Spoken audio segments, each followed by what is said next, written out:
Et donc je suis extrêmement heureux d'être avec vous et de prendre cette histoire des rameaux. Cette histoire des rameaux, vous savez, on la trouve dans plusieurs évangiles, mais celle qui va nous intéresser, c'est celle dans Matthieu 20. Et il se passe deux choses dans Matthieu 21, excusez-moi pour la référence. Dans Matthieu 21, les rameaux, vous savez, c'est cette histoire où tout à coup on va amener Jésus à Jérusalem. Et vous vous rappelez que Jésus, on ne connaît que 3 semaines de sa vie dans les évangiles. Si on met bout à bout tout ce que Jésus a vécu, cela ne dure que 3 semaines. Mais sur ces 3 semaines, il y a une semaine qui nous est décrite en détail. Celle qui commence justement avec les rameaux et qui va finir avec Pâques. Et je vous invite à écouter comment Matthieu décrit le début de cette semaine si importante dans la vie des chrétiens, dans la vie de Jésus-Christ. Voilà comment il l'a décrit. Nous allons avoir une longue lecture. Matthieu 21. Lorsqu'ils approchèrent de Jérusalem et qu'ils furent arrivés à Bethphagée, vers le mont des Oliviers, Jésus envoya 2 disciples en leur disant « Allez au village qui est devant vous. Vous trouverez aussitôt une ânesse attachée et un ânon avec elle. Détachez-les et amenez-les-moi. Si quelqu'un vous dit quelque chose, vous répondrez « Le Seigneur en a besoin. » Et il les laissa aller tout de suite. Cela arriva afin que s'accomplisse ce qui avait été dit dans l'entremise du prophète. Dites à la fille de Sion, ton roi vient à toi, plein de douceur, monté sur une ânesse, sur un ânon, le petit d'une bête de somme. Les disciples allèrent faire ce que Jésus leur avait ordonné. Ils amenèrent l'ânesse et l'ânon, sur lesquels ils mirent leurs vêtements. Ils s'assirent dessus. La plupart des gens de la foule étendirent leurs vêtements sur le chemin. D'autres coupèrent des branches aux arbres et les étendirent sur le chemin. Les foules se précipitaient le suivant, criant « Hosanna pour le fils de David ! Béni soit celui qui vient au nom du Seigneur! Hosanna dans les lieux très hauts !» Lorsqu'il entra dans Jérusalem, toute la ville fut en émoi. On disait « Qui est-il? Qui est-ce » Les foules répondaient « C'est le prophète Jésus de Nazareth, de Galilée. » Et comme vous le savez, il n'y a pas de séparation de chapitres. Ce qui veut dire que la suite fait partie intégralement de l'histoire que nous voulons lire. Alors Jésus entra dans le temple. Il chassa tous ceux qui vendaient et qui achetaient dans le temple. Il renversa les tables des changeurs et les sièges des vendeurs de colombes. Et leur dit, il est écrit, ma maison sera appelée maison de prière. Mais vous, vous en faites une caverne de bandits. Des aveugles et des infirmes s'approchèrent de lui dans le temple. Il les guérit. Mais les grands prêtres et les scribes s'indignèrent à la vue des choses étonnantes qui avaient été faites et des enfants qui criaient dans le temple « Hosanna pour le fils de David ». Ils lui dirent « Tu entends ce qu'ils disent ?» Jésus leur répondit « Oui. N'avez-vous jamais lu ces paroles ? Par la bouche du tout petit et des nourrissons, tu t'es formé une louange. » Il les laissa et sortit de la ville pour aller à Béthanie, où il passa la nuit. Ici s'arrête la lecture de l'Écriture. Pourquoi est-ce que je ne me suis pas arrêté? C'est que très souvent on sépare les deux histoires. Très souvent, on place d'abord l'histoire de Jésus rentrant triomphant, comme on peut imaginer tout simplement le défilé du 14 juillet, où on voit triomphant Jésus-Christ avec tous ses rameaux, avec toute cette louange. Et à un autre moment, on prend cette histoire dans laquelle on parle de la colère de Jésus. Sauf que pour l'évangéliste Matthieu et pour les autres évangélistes, c'est la même histoire. La même histoire. Jésus qui monte à Jérusalem pour aller au temple, et au temple, il va se passer des choses assez difficiles. Pour comprendre ce qui se passe, il est important pour moi de vous rappeler qu'est-ce que le temple pour les Juifs de l'époque. Le temple, c'est le lieu le plus important de Jérusalem. Vous avez ici une représentation de ce qu'on pense était Jérusalem à l'époque. Vous voyez que ce n'est pas grand. Il y a quelques dizaines de milliers de personnes qui habitent à Jérusalem. Et regardez la taille du temple en comparaison de la taille de la ville. Le temple, en haut du mont, est la seule chose que l'on voit, quel que soit l'endroit où on regarde vers Jérusalem. Plus que cela, toute la vie de Jérusalem réside autour de la vie du temple. Ce temple, 200 ans avant, au temps des Maccabées, a été plus que abîmé. Certains vont jusqu'à dire détruit. En tout cas, Hérode, depuis 63 ans, a consacré toute son énergie et des dizaines de milliers de personnes pour reconstruire un temple qui soit une des grandes merveilles du monde romain de l'époque. Je voudrais tout simplement vous montrer une représentation qu'on retrouve ici à Jérusalem de comment était Jérusalem. C'est une maquette au temps de Jésus. Et voilà tout simplement le temple qui va ressortir. On se rend déjà plus compte de la majesté du lieu, de la majesté et de l'importance du lieu, dans une ville construite autour du temple, par le temple, 63 ans. Une autre représentation de plus proche. Vous vous rappelez que ce lieu est un lieu extrêmement important aussi parce qu'il est la plus grande esplanade de pierre de l'Empire romain. C'est le lieu dans lequel tout à coup on va introduire le fait que les hommes ne peuvent pas aller partout. Et il y a quelque chose d'extrêmement intéressant à voir par rapport au temple, c'est que tout le monde ne peut pas aller où on veut au temple. Le temple qui est là, seuls les juifs, les hommes juifs pieux peuvent y aller. Dans cette esplanade ici, vous y trouverez les femmes qui ne peuvent pas aller plus loin. Elles sont séparées par un mur qui est ici. À l'extérieur du temple qui est là, vont se trouver ici tous les marchands dont on parle dans l'histoire. Les marchands qui ont une fonction extrêmement importante. Certes, ils se font certainement des sous, mais ce n'est pas là le problème. Le temple, il est centré autour du fait qu'ici, on va aller faire des sacrifices. Des sacrifices pour toutes les choses de notre vie. On va aller sacrifier quand un nouveau-né vient de naître, quand la moisson va venir, on sacrifie quand un événement heureux ou malheureux arrive dans notre vie, on fait un sacrifice quand on est dans une situation d'impureté et qu'on doit devenir pur, on fait un sacrifice pour toute chose. Le sacrifice, dans l'Ancien Testament, avant que les hommes ne le fourvoient avec toute l'idolâtrie que Salomon a introduit en Israël, était le moyen de se dire à Dieu dans tous les moments de notre vie. Et je vis quelque chose, quel que ce soit, je fais un sacrifice. Et donc vous imaginez que venant pour la fête des dizaines de milliers de personnes, sans compter les milliers de personnes qui habitent sur Jérusalem et qui travaillent encore à la reconstruction du temple, viennent et font des sacrifices. Vous imaginez donc toute l'industrie que cela générait et toute la nécessité d'avoir du bétail en fonction des besoins. Des colombes pour les pauvres, des bœufs pour les très riches. Et donc tout cela était organisé, pas simplement par une vision économique ou capitaliste, comme on pourrait le lire aujourd'hui du temple, et qui font que l'on dit, voilà, Jésus-Christ il est contre la vente de choses, mais par une organisation de ce que la relation à Dieu est centrée autour du sacrifice. Mais il y a encore des murs, comme vous le voyez. Et ces murs séparent encore. Parce que ne rentrent pas sur l'esplanade toutes les personnes qui sont en situation d'impureté reconnue. Les infirmes, les aveugles, les lépreux. Toutes ces personnes doivent rester sur l'esplanade. Dans la représentation, elle est là, mais vous verrez peut-être d'autres schémas dans lesquels on pense que l'entrée était peut-être de ce côté-là. Ces gens restaient sur la rampe d'accès au temple. Encore un mur qui sépare. Encore un mur qui ne permet pas de rentrer en relation. Et voilà que Jésus-Christ, lui, dans cette histoire des rameaux, vient monter sur une ânesse. Ça nous rappelle le début de la vie de Jésus. Est-ce que vous vous rappelez comment Jésus-Christ, avant sa naissance, arrive à Bethléem? Sur quoi est montée Marie?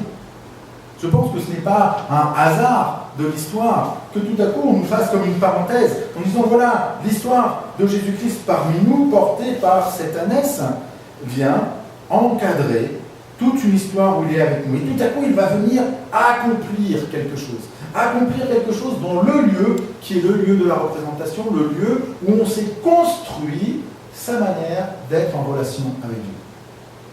Parce que c'est ça le temple. En soi, le temple, il n'y a rien de choquant. Nous avons là-bas des Sadducéens, des maîtres de la loi, des gens qui consacrent leur temps à permettre au peuple de vivre selon ce que eux croient être juste, une relation avec Dieu. Et Jésus qui monte triomphant à Jérusalem, Jésus pour qui on crie Hosanna au fils de David, lui en montant, lui que l'on reconnaît comme le roi, le premier acte qu'il va faire va être de rentrer dans ce temple. et il va y mettre le bazar. Moi, je suis assez choqué par ce que Jésus fait. Quand Jésus vient et que tout à coup, il prend les tables de ces marchands sur l'esplanade du temple et qu'il les jette par terre, je suis choqué. Je pense à toutes ces personnes qui viennent de la diaspora, qui viennent de Crimée, qui viennent de tant d'endroits si loin et si loin, et qui viennent pour être en relation avec Dieu, et qui vont arriver et qui voient Jésus qui met par terre l'endroit où vous allez pouvoir acheter la colombe, acheter le bœuf dont ils avaient besoin pour pouvoir faire le sacrifice. Ils ont passé des jours, des semaines de voyage pour être en relation avec Dieu. Et voilà que Jésus-Christ met tout ça à terre. Et vous comprenez que dans cette dynamique-là, ce n'est pas juste problématique de personnes qui vendent quelque chose. Jésus est en train de dire autre chose. Et là, je me souviens de ce qu'est le temple. Est-ce que vous vous souvenez de ce que c'est le temple? Le temple, c'est quelque chose que Dieu ne voulait pas.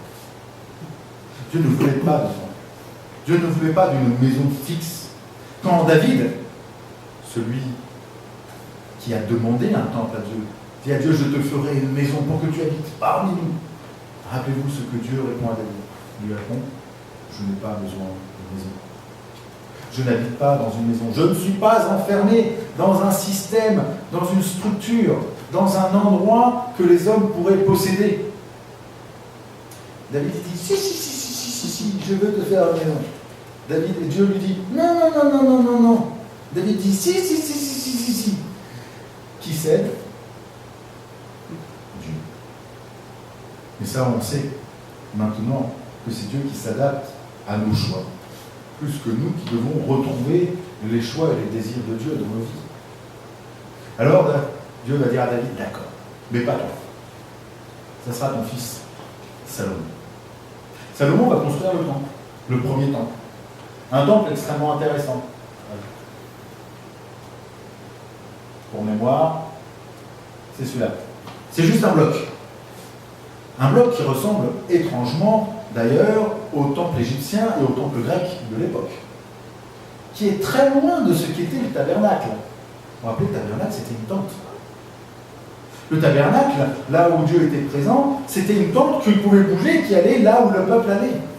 Et vous voyez que tout à coup, le temple vient introduire une notion qui n'était pas dans le cœur de Dieu à l'origine. On va figer Dieu à un endroit, alors que Dieu voulait être là où allait son peuple. C'est ça la symbolique de la tente, la symbolique du tabernacle.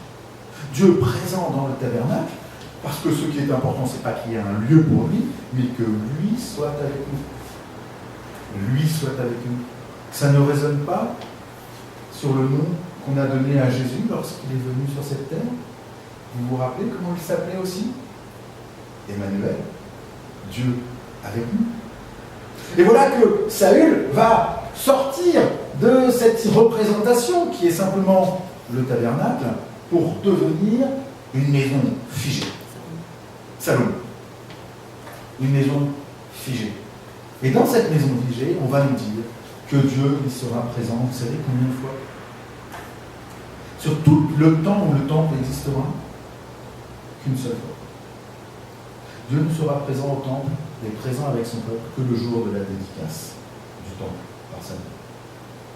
Et ensuite, on ne parlera plus jamais de la présence de Dieu au temple.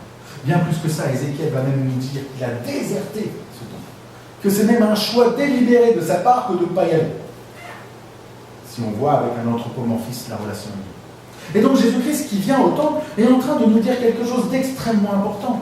Vous avez compris que les hommes et les femmes qui vont là-bas, ils vont là-bas parce qu'ils veulent être en relation avec Dieu. Alors Jésus-Christ rentre à cet endroit-là. Et qu'est-ce qu'il fait? Il met à bas nos représentations, nos croyances et les moyens que nous nous sommes donnés pour être en relation avec Dieu. Au jour d'aujourd'hui, moi ça me parle. Ça me parle parce que nous avons dans toutes nos religions, dans toutes nos églises, créé des structures pour dire comment être en relation avec Dieu. La forme de nos cultes, la forme de nos louanges, la forme même de nos prédications, notre manière d'interpréter le texte biblique. Ou si nous ne sommes pas dans une certaine théologie, nous allons être critiqués ou pointés du doigt par d'autres. Que ce soit une théologie libérale ou une théologie orthodoxe d'ailleurs. Elles sont toutes dans un schéma de représentation de comment être justement en relation avec Dieu. Elles sont tous des temples que nous avons construits dans nos vies. Il y a mille et une manières d'être parvenu par là. Par des convictions, par des croyances, par de la culture. Mais nous construisons autour de nous des temples. Des temples et des lieux dans lesquels nous croyons que si nous pratiquons sous une certaine forme, si nous croyons d'une certaine manière, si nous sommes en solidarité avec d'autres, que ce soit d'une manière fondamentaliste par rapport à l'écriture ou d'une manière extrêmement libérale et humaniste par rapport aux hommes, que c'est à travers elles que nous pourrons rencontrer Dieu. Les rameaux me rappellent quelque chose. C'est que ce Christ, que moi je vois comme celui qui répond à mes attentes, l'attente du roi, l'attente du libérateur, toutes les attentes que je peux avoir, le réconciliateur, l'ami, toutes les attentes que nous pouvons avoir. Ce qu'il vient faire lorsque moi je le reconnais dans mes attentes, n'est pas de venir nourrir mes attentes, mais de venir détruire mes représentations, mes constructions, mes schémas. Parce qu'il va mettre quelque chose au centre. Il va mettre que ce qui est au centre, c'est que dans la relation avec Dieu, c'est chacun d'entre nous qui peut y aller. Et c'est exactement ce que Matthieu souligne. Et la raison pour laquelle les scribes, les pharisiens vont vouloir faire mourir Jésus. Vous vous rappelez du temple? Voilà que les infirmes et les aveugles se retrouvent. Où ça? Vous vous souvenez? Eux qui ne pouvaient rentrer au temple, ils se retrouvent au temple. Dans le temple. Même pas devant là où on fait les sacrifices, mais ici. Dans le temple, voilà qu'il y a des infirmes, des aveugles, des gens qui ne peuvent pas être en relation avec Dieu, qui maintenant peuvent être en relation parce qu'ils sont avec le Christ. Bien plus que cela, l'objet du scandale parmi tout, c'est que des enfants y sont. Et là, je dois vous avouer que moi je suis le premier lorsque, dans un culte, ou même quand j'écoute quelque chose, lorsque je suis attentif à un enseignement, des enfants viennent et commencent à faire les enfants. Vous voyez de quoi je parle? On a des instits, et vous savez à quel point c'est pas toujours facile les enfants. Les enfants, il faut aller dans leur rythme. Et regardez comment, tout à coup, dans une discussion de famille, simplement, lorsqu'on est dans une discussion qui est intéressante, qui est profonde, entre adultes, et que les enfants commencent à se mêler à la discussion, ou bien on est dans une vision de l'enfant roi et on n'a plus de discussion, ce qui est catastrophique, ou bien on est tellement énervé qu'on fait taire les enfants, mais on les envoie voir un dessin animé. Mais on ne sait pas comment gérer tout à coup nos enfants dans ce qui est, entre guillemets, le monde de l'adulte. Nous avons déterminé dans nos représentations, de toute façon, que nous allons éduquer nos enfants pour qu'ils deviennent comme nous, pour qu'ils puissent devenir comme nous, adhérents à nos représentations, à nos temples, dans la relation à Dieu. Mais ce que l'évangile de Matthieu nous montre, c'est que Jésus-Christ, lorsqu'il vient pour répondre à nos attentes, vient démonter nos croyances, les temples que nous avons construits, et bien plus que cela, il permet à ceux qui étaient exclus, ceux qui n'avaient pas leur place, même des enfants, de pouvoir se retrouver dans la présence de Dieu et d'être donc en relation. Les hommes sont scandalisés par le cri de ces enfants qui crient « Hosanna au Fils de David ». Moi, quand je le lis, je me dis c'est superbe. Mais quand je réfléchis à comment je vis ma vie spirituelle, comment je vis le culte, comment je vis ma relation à Dieu, je me rends compte que tout à coup cette histoire vient résonner en moi et me montre à quel point je me mets des barrières, je mets des murs autour de ma foi, autour de ma rencontre du Christ. Je mets des murs qui me séparent des autres, qui disent qui est et qui n'est pas, qui est sauvé, qui n'est pas sauvé, qui peut comprendre, qui ne peut pas comprendre, et à quelle mesure les gens peuvent être touchés ou pas. Et cela, ce qui est intéressant, c'est que chacun d'entre nous, nous avons mis des murs. Des murs qui permettent de juger les autres. Et surtout, de nous croire, nous, plus proches de Dieu. Parce que bien sûr, lorsque nous créons notre propre temple, ou bien nous vivons dans un monde de culpabilisation rejeté par le temple des autres, ou bien nous le créons parce que justement c'est nous qui en sommes au centre. Jésus vient briser cela pour montrer que ce qui est au centre, c'est sa relation avec chacun d'entre nous. C'est lui le temple. Et rappelez-vous ce qu'il dira à la suite de cela.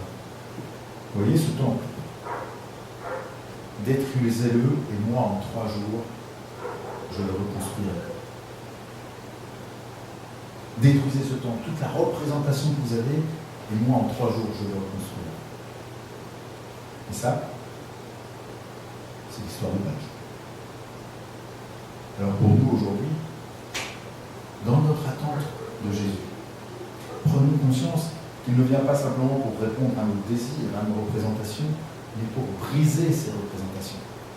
Que la première chose qu'il veut faire dans nos vies, c'est de faire tomber ces murs que nous avons mis, qui font une différence d'humanité, une différence de grâce les uns avec les autres, une différence entre nos églises, une différence entre les hommes et les femmes, une différence entre les adultes et les enfants, une différence entre le nord et le sud, pour se mettre, lui, au centre de chacune de nos vies. Alors, comme ces enfants, crions nous aussi, Hosanna au Fils de David. Hosanna, toi qui viens nous sauver, toi qui viens nous sauver, toi qui es le centre de ma vie. Amen.